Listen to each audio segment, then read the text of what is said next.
7일 언틸리 머스터딘의 고혁준 선생입니다. 만약에 수능 영어 시험을 미국 SAT처럼 컴퓨터로 본다면 어떠할까요? 첫 번째, 가능하지 않은 게 듣기 하면서 뒤로 가서 독해를 못하겠죠. 쉬운 문제 먼저 풀고 어려운 문제 나중에 푼다, 뭐 이런 거 못하겠죠. 온갖 편법 필요 없다는 거죠. 못하게 막으니까요. 유튜브를 보다 보니까 어느 수능 만점 받은 아이 듣기 23분 중에 하면서 동시에 그 짬짬이 독해를 11개를 풀었더라고요. 이게 안 된다는 거예요. 독해 28문항 중 나머지 17문항은 대략 30분 정도 걸려서 풀었더라고요. 만약에 컴퓨터로 본다면 이 학생은 11문제를 대략 19분에 풀었을 거라고 가정할 수 있어요.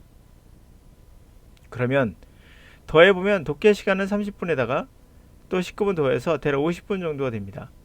듣기가 23분이니까 이 친구 마킹까지 합치면은 수능은 70분에 해야 되거든요. 시간이 오버하죠.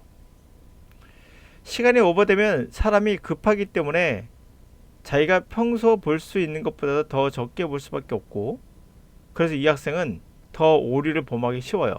결국에 시간의 여유를 듣기에서 벌었기 때문에 이 학생은 자기의 실력보다 더 많은 좋은 결과를 얻을 수 있다고 볼 수 있어요. 컴퓨터로 본다면 이 학생은 이런 행위를 할 수가 없습니다. 75분 정도 걸리면 5분의 부족한 부분으로 결국 독해를 못했을 것이고, 듣기를 잘하는데 독해를 잘하는지는 정확히 모르겠어요. 그러나 잘하긴 잘하는 거죠. 만점 맞았으니까요. 그러나 과대 포장되어 있다라고 보여져요. 5분의 시간, 이 시간은 어마어마한 시간입니다. 그 시간에 독해를 성급히 하다가 틀리는 거 당연히 가능하죠. 시험지 시험은 공정한가? 공정하다는 말의 정의를 내본다면 언제 어디서나 비슷한 결과, 같은 결과라는 건 좀 심하고 100%라는 건 인간에게는 없습니다. 비슷한 결과가 나와야 최대한 공정한 게 맞아요. 특정한 때, 한국에서만 특정한 장소, 때니까 지금에 있죠. 수능이라는 지금, 학력고사도 아닌 지금. 특정한 장소에서만 맞아도 공정한 것인가? 이게 규칙이니까 게임의 규칙에 적용하면 되는 것이 아니냐 라고 말할 수 있겠죠. 그렇다면 조선시대 신분제도, 그 당시 그곳에서는 공정했어요. 지금은 그럽니까? 1970년대에 와서야 여성에게 참정권을 준 스위스, 그때는 공정했겠죠. 그리고 스위스에서는 그렇습니다. 공정합니까? 누가 봐도 공정하지 않다는 걸 지금은 확연히 알고 있죠. 언젠가 이 수능은 시험지로서 보는 이 시험은 공정하다는 거에 분명 의문을 표할 겁니다. 수능 만점자가 뭔가 정답을 알고 있고 그들이 지금에는 정확하게 맞추어 살고 있지 모르지만 그들이 과연 공정한 평가를 받았는가는 저 잘 모르겠습니다. 결국 그 학생은 만점이 아니라 만점이 아니다는 거예요. 이 시간에 독해를 못하기 때문에 미국의 SAT로 바꾼다면 그러하겠죠. 자, 제가 여기까지 말하는 건 학생들이 그렇게 하라라고 제가 지시하는 거 아니에요. 저는 이런 시험들이 계속 개선돼서 최대한 편법이 난무하는 사회는 막자라는 거예요. 이 편법이란 건 결국 누구만이 갖고 있는 잡기술이군요. 잡기술. 자, 이런 말이 있습니다. 신의 머리, 저주받은 육신. 저는 무신론자예요. 근데 신의 머리라고 하는 이유는 다인이 말했던 거를 빗대서 얘기하는 거예요. 인간은 신의 능력을 어떻게 보면 가지고 있다고 그래요. 머리는 그렇죠. 그러나 이 육신은, 저주받은 육신은 동물과 똑같아서 발달이 되질 않아요. 제가 이 말에 동감하는 이유는 지구상에 어떤 능력을 우리는 동물적인 능력을 갖고 있어요. 분명. 그러나 머리는 신적 능력을 갖고 있다는 말은 지구 반대편에 있는 사람하고 우리는 동시에 통화를 할 수 있어요. 목소리 들려줄 수 있습니다. 바로 스마트폰이죠. 우리가 아무리 소리를 질러도 50m 이상 날아가기 쉽지 않습니다. 그러나 우리는 반대편에도 가능하고 반대편의 사람을 영상으로도 볼 수 있습니다. 공중에는 아무것도 없는데 공중으로 뭔가를 보내요. 10만이 갖고 있는 능력이죠. 이걸 우리는 꿰뚫어보고 그걸 이용하는 그런 과학 문명 시대에 살고 있어요. 이 과학 문명은 분명 우리들에게 신의 능력을 우리가 훔쳤다라고 볼 수 있겠죠. 정말 그러한 것 같아요. 그런데 재밌는 것은 제가 말하고 싶은 본질이 이거예요. 왜 저 학생은 영어를 분명 잘하는 학생이에요. 그러나 시간 안에 독해는 어려워해요. 왜 그럴까요? 이 학생은 분명 두 가지가 있는데 첫 번째로는 그냥 하나만 하죠. 해석을 할 때 잘은 모르겠으나 분명 단어를 찍으면서 갔어요. 이렇게 찍더라고요. 단어 하나하나 보는 거죠. 모르겠어요. 문법적인 분석하면서 해석하고 있는 건지 정확히 모르겠으나 이 학생은 시간 안에 독해를 못하는 건 맞아요. 그러나 독해를 잘하는 학생이에요. 그렇게 노력을 많이 했던 거로 보여지고, 근데 이 학생은 왜 이랬을까요? 여러분, 주어 동사 찾고 목적어 찾고 단어의 뜻을 보고 해석을 넣어서 하는 거, 이게 너무나 당연한 것처럼 보이죠. 맞습니다. 단어 알아야 해석할 거 아니에요. 맞는 이야기예요. 100% 틀린 얘기는 아닙니다. 그리고 구조를 알아야 될 거 아닙니까? 이거 주어고 동사 에임이 목적어고 뭐 이렇게 나와야 되잖아요. 이렇게 나와야지 해석이 되죠. 맞습니다. 꾸며주는 것도 맞아요. 그러나 이게 바로 농경사회라는 거예요. 다시 말해서 육신이에요. 육신. 우리에게 육신. 우리가 상상할 수 없는 거를 생각해 보신 생각은 없어요? 상상할 수 없는 바로 스마트폰의 시대. 예? 농경사회는 눈에 훤히 보이죠. 물이 많아야, 그리고 햇빛 맞으면 자라고. 그러나 스마트폰이 이해가 안 돼요. 이 조그만 공간에서 공중에 뭐가 날라와서 나한테 준다는데 이해가 안 가죠. 이게 신의 영역이에요. 근데 우리 신의 영역에 바로 언어가 들어가요. 근데 언어를 우리는 지금 농경사회인 육신처럼 하나씩 보이는 대로 해석하고 있어요. 그러다 보니 이 언어에 정말 우리가 갖고 있는 뛰어난, 어떻게 보면 초인이라고 할게요. 초인 시대에 살고 있는데 초인의 능력을 갖고 있어요. 우리에겐 분명. 그거를 적용하면 독해가 정말 빨라져요. 물론 만점이 나온다고 보장할 수는 없지만 모르는 단어가 그렇게 불편하지는 않게, 그리고 해석도 가능하고, 그리고 시간도 빠르게, 이 능력을 우리는 상상할 수 없죠. 우리는 아직 원시 시대에 살고 있는 거예요. 시대는 분명 과학 문명의 시대인데 신의 능력을 갖고 있는데 몸은 아직 우리들은 영어를 원시 시대에 살고 있는 거예요. 우리가 걸어야 갈 수 있다 생각하는 거죠. 소나 말 같은 거 타면은 갈 수 있다 생각하는 거죠. 바퀴를 굴려서 가는 자동차를 상상할 수 없거든요. 비행기는 말할 것도 없죠. 우리의 영어는 아직, 과학 문명은 거의 초인에 접근할 정도로 발전했으나 우리의 언어, 영어 학습은 원시 시대의 방식을 취하고 있어요. 땅이 있으면 씨를 뿌리고 농경을 하고 햇빛을 맞으면 자라고, 너무나 상식적이죠. 이런 형식으로 단어 암기하고, 그리고 구조 분석하고, 그리고 해석하고, 이런 식으로 누가 봐도 이거를 부정할 수는 없겠죠. 농사 지을 때 당연히 여기다가 씨를 뿌려야 자랄 거 아닙니까? 씨가 없이 어떻게 자랍니까? 너무나 당연하죠. 틀린 말도 아니고요. 그런데 스마트폰 한번 해석해 보세요. 스마트폰은 어떻게 되는 거죠? 생각해 보세요. 해석해 보세요. 설명할 수 있는 사람 몇 명이 될까요? 상식적인 선에서. 스마트폰. 자, 뭔가 있어요. 근데 보이지 않는 게 뭐가 날라와요. 그리고 얘가 소리를 내요. 영상도 보여줘요. 그림도. 분명 그림은 우리 눈으로 봐서 보여야 되는데 아무것도 오는 거 없이 날라와요. 귀신이에요, 귀신. 이 귀신 정말 누구 말대로 신하를 까먹는 이야기다. 이건 말도 안 되는 거짓이다 말할 수밖에 없죠. 그러나 이런 시대에 살면서 이해하지 못하는 시대. 여러분들이 영어를 이해할 수 있다 없다? 그거의 학습 과정은 누구도 이해 못해요. 아직도 몰라요. 그렇기 때문에 제가 말씀드리고 싶은 건 바로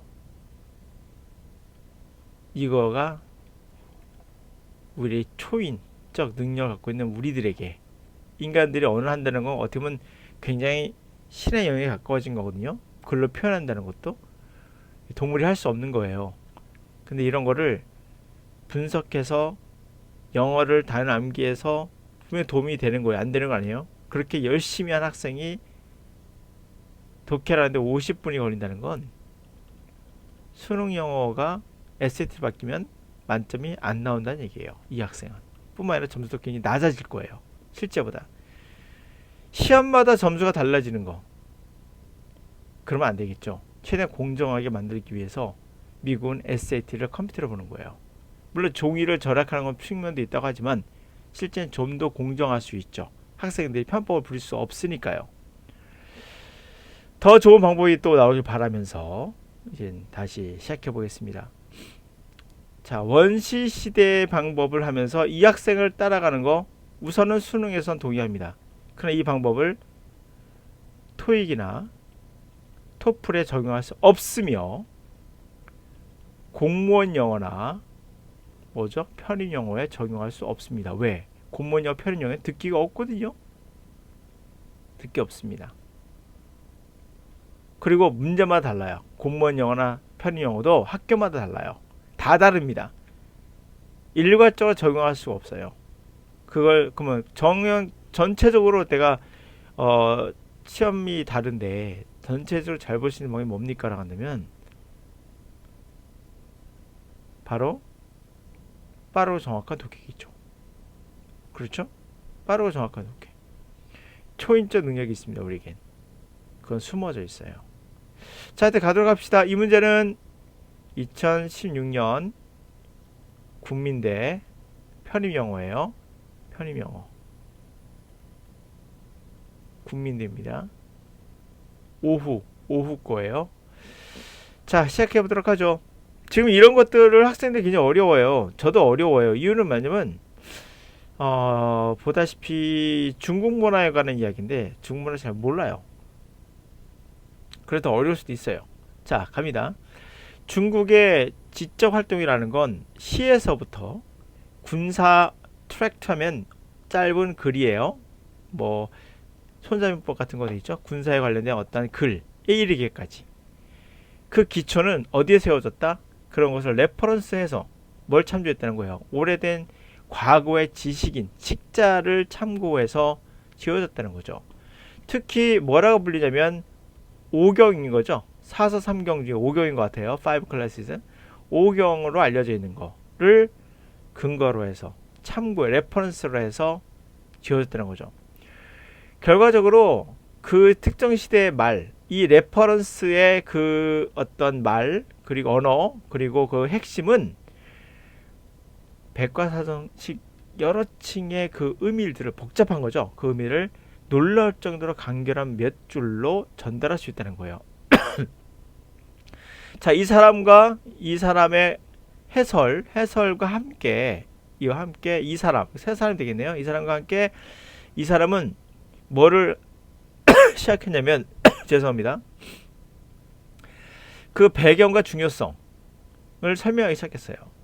그 오경의 5번째 관련된 그런 사건들의 배경, 그것에 대한 중요성을 설명하기 시작했어요. 자, 이 사건들이 아마 요건가 봐요. 이것은 바로 뭐 봄, 가을의 역사적 기록들 이런 거라 하나요. 하여튼 뭐 이런 거 저 모릅니다. 뭔지 이거. 하여튼 그런 것들의 배경 한번 설명한 거죠.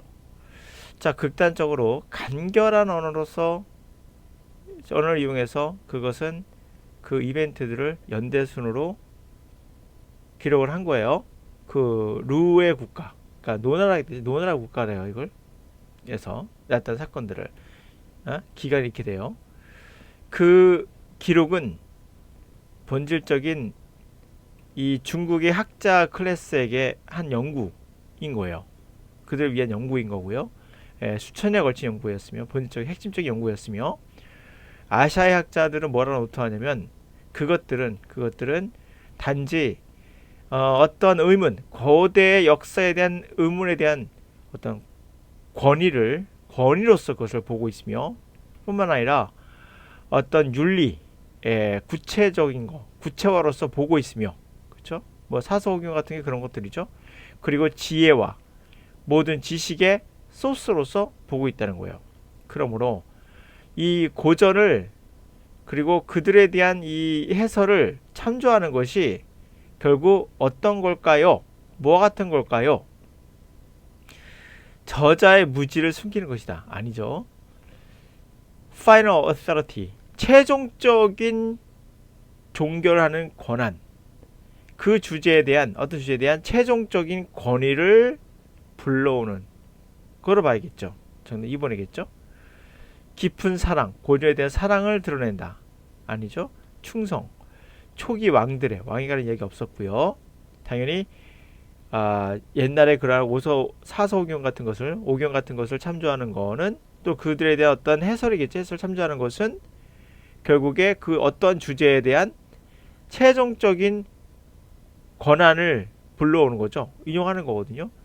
공자왈 끝난 거죠. 그러면 그거예요. 최종적인 권한인 게 그런 거거든요.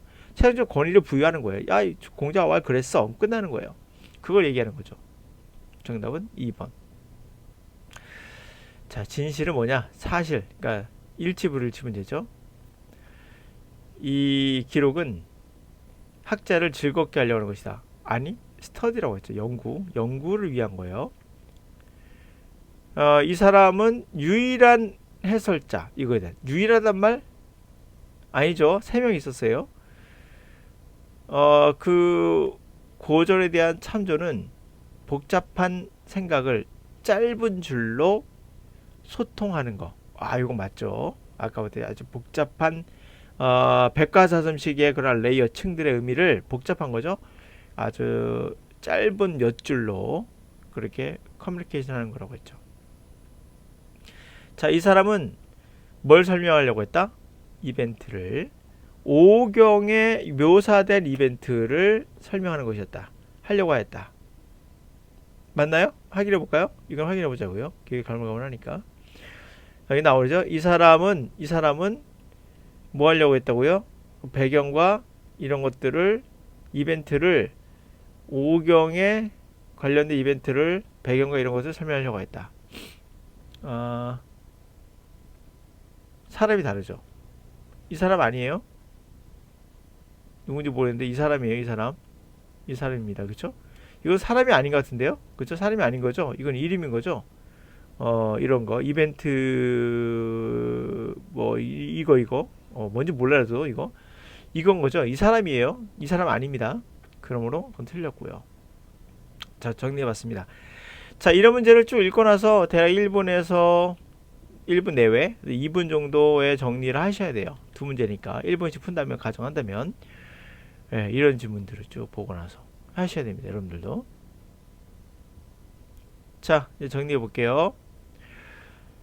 공정하다는 게 뭘까를 여러분들은 생각해 보셔야 될 이유가 수능만 준비하진 않죠. 영어 한다면. 또 뭐 준비하니까 회화도 하시고 그리고 토익도 하시고 여러 가지 있잖아요. 그러면 학생들이 그런 말을 해요. 선생님, 수능 영어를 잘하는 학생이 시험을 잘 봤다고 해서 토익을 잘하는 건 아니죠. 그럴 수 있어요. 잘 못 받을 수 있어요. 문제 유형이 달라지면 적응하는 데 시간이 필요하기도 해요. 근데 이렇게 편법을 많이 이용한 학생들은 때로는 물론 기본적인 실력이 있기 때문에 점수는 높겠지만 전체적으로 편법에 적용할 수 없기 때문에 자기 분야에서만 잘할 수 있어요. 과대 포장되어 있다 봐요. 전 이걸 과포장되어 있다 생각하라고요. 과포장되어 있어서 만점 맞은 학생이 정말 영어를 못하는 학생은 아니지만 그래도 그 정도로 평가될 수 있는가. 좀 더 공정해지려면 저는 미국 SAT처럼 컴퓨터를 볼 필요가 있고요. 첫 번째는. 두 번째로 뭐냐면 한 번으로 끝나서는 안 돼요. 미국 SAT는 제가 기억 정확히 모르겠는데 1년에 8번인가? 8번인가 봐요. 근데 8번인데 이 중에서 가장 잘하는 거를 자기가 그 대학교 갈 때 제출하거든요. 우린 딱 한 번 봐요. 토익도 한 달에 2번 보니까 이런 식으로 한 번에 끝내면 안 돼요. 그러면 정확한 평가가 안 돼요. 그 이유는 누구나 영어를 똑같이 만점 맞을 수는 없어요. 영어 강사도 매번 볼 때마다 만점 맞기 쉽지 않아요. 예? 왜? 착각할 수 있거든요. 인간이니까. 예를 들면. 그리고 그것도 아셔야 돼요. 유튜브 보니까 이 학생도 있었지만 인상 깊었던 또 하나의 영어 강사가 있었는데 이분 영어 잘하신 분이에요. 근데 이분은 수능을 풀었는데 75분 나왔더라고요. 75분인가? 그렇게 나왔다고 기억하는데요. 그리고 한 문제를 틀렸어요. 자연스러운 거예요. 그러니까 얘가 더 잘하고 이 영어 강사 못하는 거 아니에요. 실력은 이 영어 강사 더 낫어요. 제가 보면 느낌 오잖아요. 이 학생은 이분보다 잘하는 학생은 아니에요. 그런데도 시간이 오버한 거예요. 근데 왜 그랬을까요? 이유는 간단합니다. 바로 우리의 갖고 있는 능력을 현실적으로 잘 발휘를 못한 거예요. 그 갖고 있는 능력은 상상을 초월합니다. 여러분이 생각할 수 없는 스마트폰의 세계라고 보시면 돼요. 반도체의 세계입니다. 혹시 제가 듣는 학생 중에 반도체 한번 설명해 보세요. 정말 그것은 우리가 설명할 수 없는 과학적 영역이죠. 정말 그런 거 똑같습니다. 영어도 거의 양자역학의 세계에 가깝다 저는 생각합니다.